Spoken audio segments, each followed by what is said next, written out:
As with any camping trip, it's best to be prepared. We had a little bit of a water leak in the Palazzo. Luckily, I got me one of these water filters and we're gonna get this thing fixed right up. A lot of the time, whenever you're upgrading parts on your RV, you'll find out that the upgraded parts are actually better than what came from the manufacturer.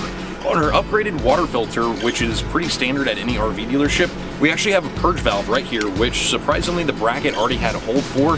Considering it didn't come from the factory, I was a little bit surprised, but you can always purge to make sure you don't have any air in your water lines. If you have a socket set, you can just go ahead and pull out the bolts that are right above the actual water filter itself.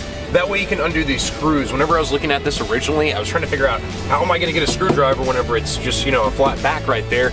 Originally, I thought I was gonna have to take apart this whole housing, but that's not necessarily the case. If you take apart the bracket right behind it, it'll come apart very, very easily.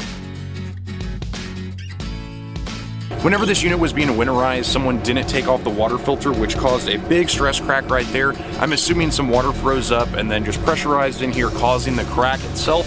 You take off the inline and the outline, and that's gonna remove the water filter. Whenever you have the water filter off, you're gonna just take out these 4 screws right here, and it'll make it really easy to go ahead and put that onto your new water filter. Then you're gonna reattach your inline and your outline, bolt it right back up, and then you're gonna be set to go. Wade's RV.